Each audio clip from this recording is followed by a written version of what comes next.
Di padang Qadisiyah, sejarah berubah selamanya ketika debu perang menelan kejayaan Persia yang sombong. Inilah kisah ketika tentara kecil beriman menundukkan kekaisaran besar yang berabad-abad berkuasa. Sebuah pertempuran yang bukan hanya tentang pedang dan darah, tapi tentang iman melawan kesombongan dunia. Saksikan bagaimana keberanian, strategi, dan keimanan memecah sejarah dunia timur. Ini adalah Perang Qadisiyah, ketika Persia runtuh dan cahaya Islam menyinari timur. Kalau kisah ini membuatmu kagum pada keberanian dan iman para sahabat Rasulullah Sallallahu Alaihi Wasallam, tekan suka dan bagikan agar lebih banyak yang mengenang sejarah gemilang Islam.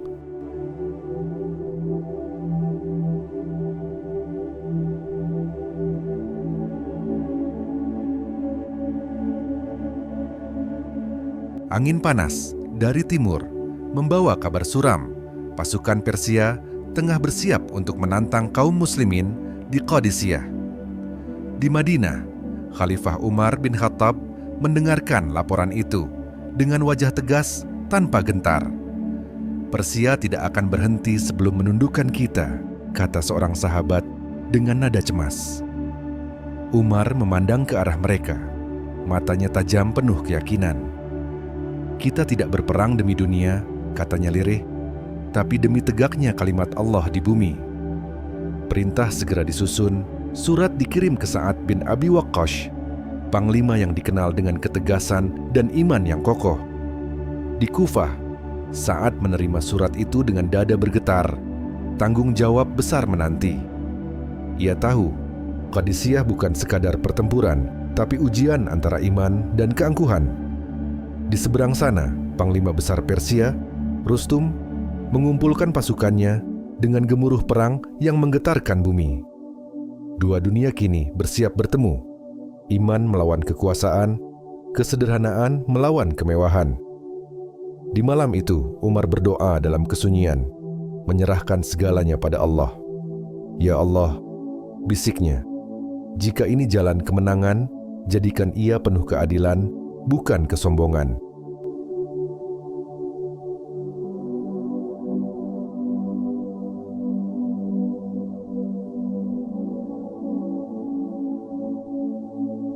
Di tepi barat Sungai Eufrat, pasukan Islam mulai berkumpul di bawah komando Sa'ad bin Abi Waqqas.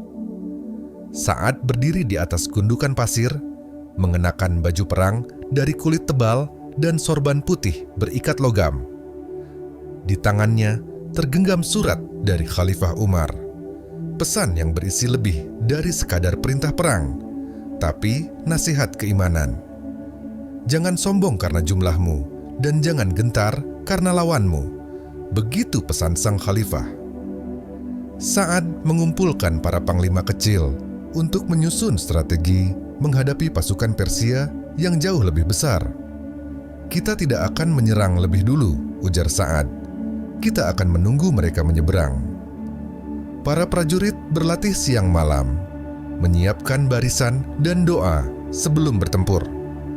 Dari kejauhan, pasukan Persia tampak seperti lautan besi yang berkilau di bawah mentari. Sa'ad menatap ke arah mereka tanpa gentar, meski tubuhnya tengah diserang sakit keras yang membuatnya sulit berdiri. Ia tahu, kemenangan tidak datang dari kekuatan, tapi dari keteguhan hati. Malam menjelang, dan pasukan Islam bersiap dalam kesunyian. Tak ada nyanyian perang, hanya zikir dan doa. Dari jauh, api unggun Persia menyala seperti bintang neraka, menandakan badai perang akan segera pecah.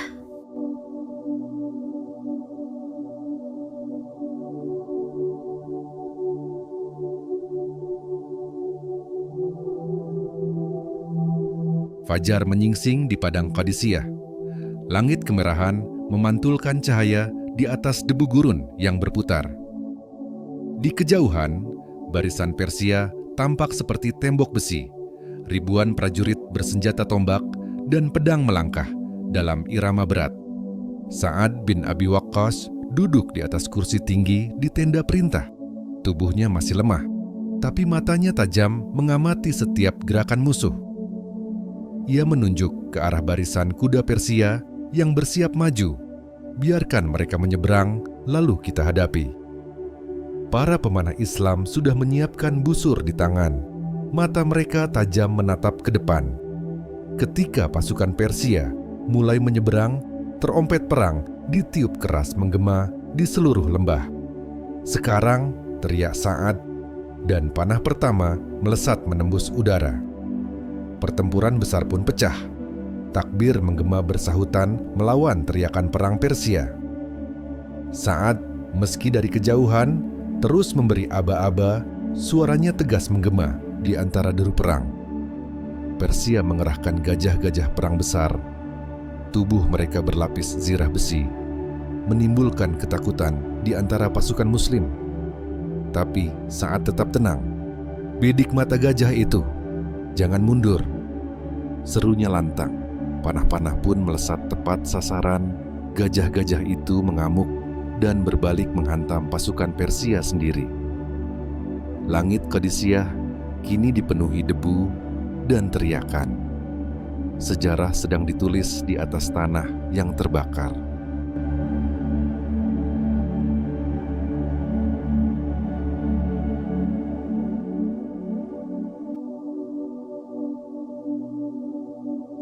Di tengah hiruk-pikuk persiapan perang, Sa'ad bin Abi Waqqas jatuh sakit parah. Tubuhnya nyaris tak bisa berdiri. Namun semangatnya tak pernah surut. Dari tempat tidurnya, ia memerintah pasukan dengan suara tegas yang menggema keluar tenda.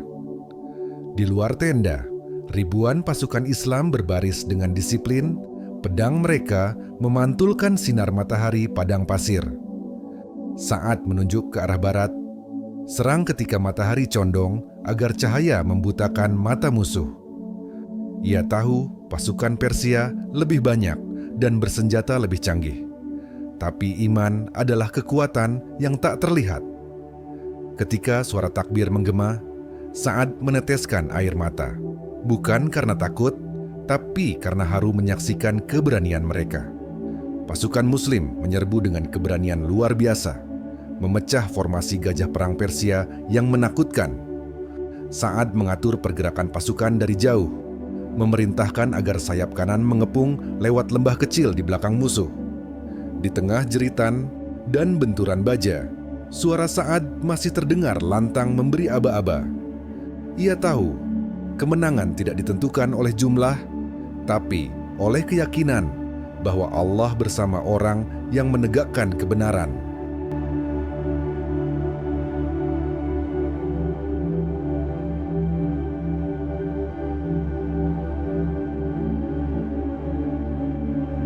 Fajar pertama di Qadisiyah menyingsing dengan warna merah darah, tanda hari besar yang akan menentukan nasib dua kekaisaran. Pasukan Islam menunggu perintah dari Sa'ad. Sementara dari kejauhan terdengar derap ribuan kuda dan gemuruh gajah perang Persia. Sa'ad yang masih sakit memandang dari tenda perintah.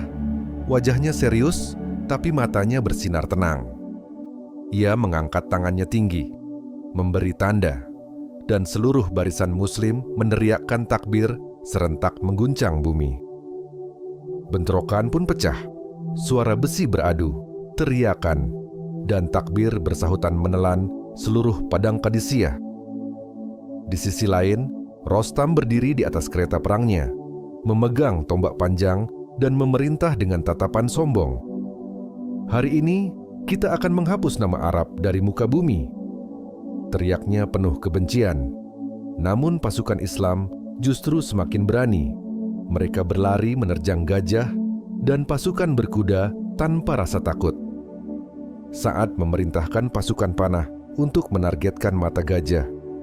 Dan dalam sekejap formasi Persia kacau balau. Debu, darah, dan takbir menyatu dalam satu pemandangan yang mengguncangkan. Dan langit sore itu seolah menjadi saksi lahirnya sejarah baru.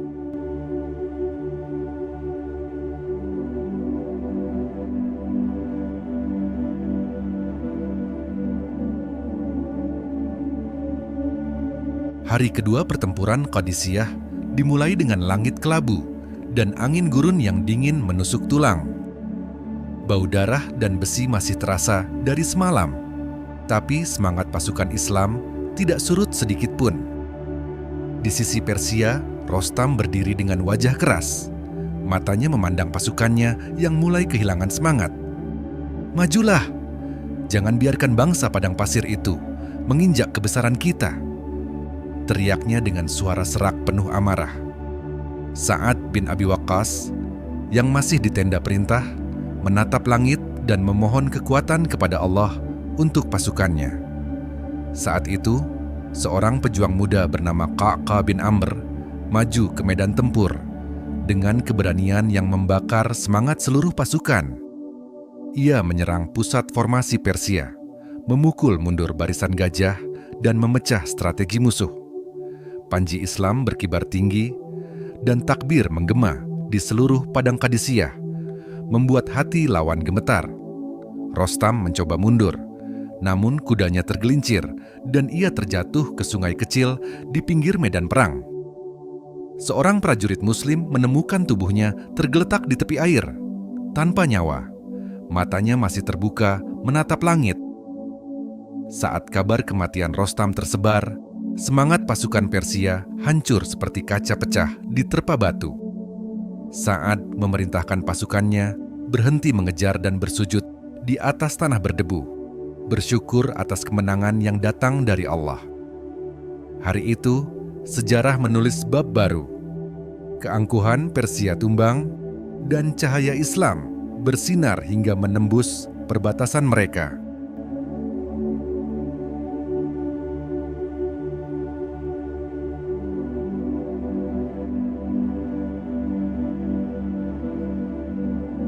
Setelah 4 hari pertempuran dahsyat, suara pedang akhirnya berhenti, hanya menyisakan desir angin gurun yang membawa bau besi dan pasir. Di tengah medan yang sunyi itu, Panji Islam berdiri tegak di antara reruntuhan perlengkapan Persia. Sa'ad bin Abi Waqqas memandang ke langit, lalu menunduk bersujud di atas tanah. Air matanya jatuh di pasir yang masih hangat oleh pertempuran. Kemenangan ini bukan karena jumlah, bukan pula karena kekuatan, tapi karena pertolongan Allah. Ucapnya lirih di antara hembusan angin gurun. Di luar tenda, pasukan Islam berdiri berbaris, wajah mereka lelah, tapi penuh cahaya kemenangan. Qa'qa bin Amr berjalan di antara barisan, menepuk bahu rekan-rekannya yang terluka, tapi tersenyum bangga. Malam itu, api unggun menyala di sekitar perkemahan. Cahaya jingga menari di wajah-wajah pejuang yang berzikir lembut. Sa'ad mengirim surat ke Madinah, melaporkan kemenangan besar atas Persia kepada Khalifah Umar bin Khattab. Surat itu dibawa oleh utusan yang menunggang kuda, cepat menembus malam di bawah langit gurun penuh bintang. Kabar kemenangan itu mengguncang seluruh negeri Persia. Rakyat mulai berbisik tentang kekuatan baru yang datang membawa keadilan. Sa'ad pun menyiapkan pasukannya kembali, bukan untuk menjarah, tapi untuk melanjutkan misi menegakkan keadilan di bumi Persia. Mereka berjalan menuju Ktesifon, jantung kekaisaran Persia, tempat singgasana kebesaran Khosrau menanti takdirnya. Gurun itu kembali bergema oleh langkah-langkah iman menuju babak baru yang akan mengubah wajah dunia.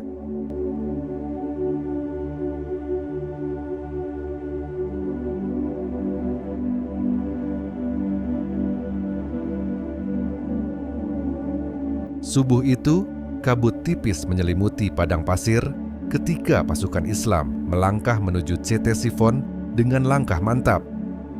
Sa'ad bin Abi Waqqas menatap jauh ke arah barat sungai Tigris, di mana menara keemasan Ctesifon menjulang di balik kabut. Di sanalah singgasana keangkuhan itu berdiri, ujar Sa'ad lirih, dan di sanalah kebenaran akan ditegakkan. Tentara Persia yang tersisa berbaris di seberang sungai, mengenakan baju zirah baja dan helm bersayap, siap bertahan mati-matian. Sa'ad memerintahkan pasukannya membuat jembatan dari perahu kayu dan kulit hewan yang diikat kuat untuk menyeberang. Air sungai beriak deras, tapi iman mereka lebih kuat daripada arus manapun yang mencoba menghadang. Begitu menjejakkan kaki di seberang, pertempuran pun pecah. Panah meluncur dari kedua sisi. Suara takbir menggema, menembus gemuruh perang. Qa'qa bin Amr menunggang kudanya menerobos barisan Persia. Pedangnya menebas rantai musuh seperti badai. Setelah pertempuran panjang, pertahanan Persia pun runtuh. Gerbang Ktesifon terbuka dengan suara dentuman berat. Kota Ktesifon yang megah kini terbuka di depan mereka. Taman-taman luas, istana berlapis emas, dan aula berkarpet sutra merah. Saat tidak masuk dengan congkak, ia turun dari kudanya dan berjalan kaki memasuki gerbang sebagai hamba, bukan penakluk. Di dalam istana, singgasana emas Khosrau berdiri megah tapi sunyi, simbol kekuasaan yang telah runtuh oleh takdir. Menatap singgasana itu lama, lalu berkata lirih, "Inilah akibat kesombongan dan kezaliman." Pasukan Islam tidak menjarah harta. Mereka kumpulkan untuk Baitul Mal dan membagikan sesuai syariat. Si Ktesifon telah jatuh, tapi bagi Sa'ad, kemenangan sejati adalah menjaga hati agar tidak dikuasai oleh dunia.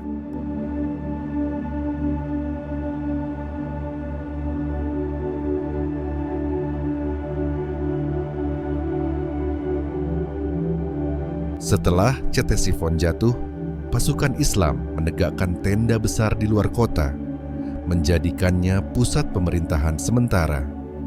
Sa'ad duduk di dalam tendanya, menatap langit malam yang bertabur bintang, merenungi besarnya amanah yang kini berada di pundaknya. Seorang utusan datang dari arah Madinah, membawa sepucuk surat dari Khalifah Umar bin Khattab. Sa'ad berdiri menyambut utusan itu dengan penuh hormat, lalu menerima surat tersebut dengan kedua tangannya. Di dalam surat, Umar menulis, "Wahai Sa'ad, janganlah kemenangan membuatmu sombong, dan janganlah kekuasaan menutup matamu dari kebenaran." Sa'ad menunduk dalam diam. Air matanya menetes, bukan karena takut, tapi karena rasa tanggung jawab yang begitu besar. Keesokan harinya, ia mengumpulkan para komandan untuk membacakan surat tersebut di hadapan seluruh pasukan. "Kita tidak datang untuk menghancurkan, tetapi untuk menegakkan keadilan Allah di bumi." Suaranya menggema tegas di padang terbuka. Pasukan berseru takbir serempak. Suara mereka menggema di antara reruntuhan kejayaan Persia. Setelah itu, Sa'ad mengutus para ulama dan qadhi untuk menyebarkan ilmu dan menegakkan hukum Islam di tanah Persia. Rumah-rumah yang dulu kosong mulai dihuni kembali. Perdagangan hidup dan masjid pertama di Ktesifon pun berdiri.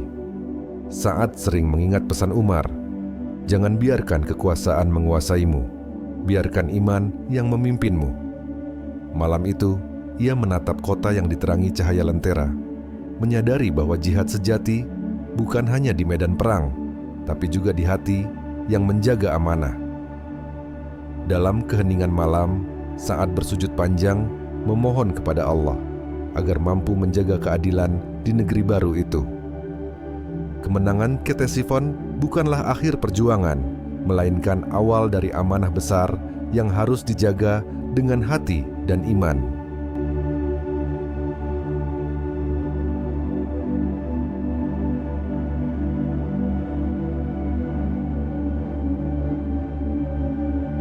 Tahun-tahun berlalu setelah Perang Qadisiyah dan penaklukan Ktesifon.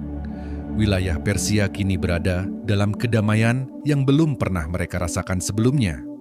Di Madinah, Khalifah Umar bin Khattab menulis surat terakhir untuk para pemimpin di timur, mengingatkan mereka agar keadilan tidak pudar di tengah kemakmuran. "Ingatlah," tulisnya, "kemenangan sejati bukanlah dalam merebut tanah, melainkan dalam menaklukkan hawa nafsu." Surat itu tiba di tangan Sa'ad bin Abi Waqqas, yang kini mengatur pemerintahan Islam di Persia dengan penuh amanah. Saat membacanya di depan para sahabat dan qadhi, matanya berkaca-kaca ketika menyebut nama Umar. Ia tahu, pesan itu bukan sekadar nasihat, tapi warisan yang akan membentuk masa depan dunia Islam. Di seluruh tanah Persia, masjid-masjid mulai berdiri, madrasah dibangun, dan rakyat memeluk Islam dengan penuh cinta. Tak ada pemaksaan, hanya dakwah yang lembut dan teladan para sahabat yang menembus hati. Dari kota Madain hingga pegunungan Isfahan, Islam tumbuh bukan dengan pedang, melainkan dengan akhlak dan keadilan. Umar bin Khattab wafat tak lama kemudian, namun warisannya tetap hidup dalam hati umat dan hukum yang ditegakkannya.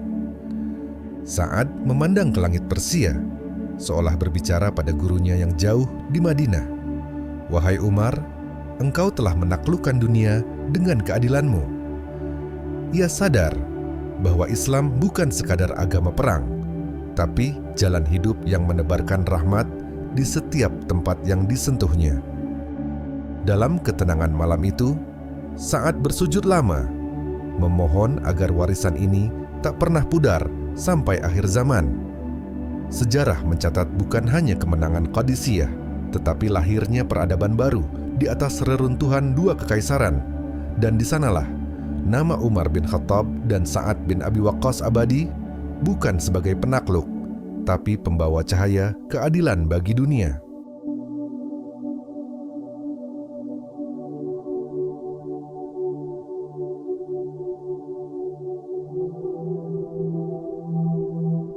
Di atas tanah Persia yang kini damai, cahaya fajar perlahan menyinari jejak pertempuran yang telah lama usai. Di antara bayang-bayang kejayaan itu, nama Umar bin Khattab dan Sa'ad bin Abi Waqqas hidup sebagai lambang keadilan dan kebijaksanaan. Kemenangan ini bukan tentang menaklukkan negeri, tapi tentang menundukkan keserakahan dan menegakkan keadilan.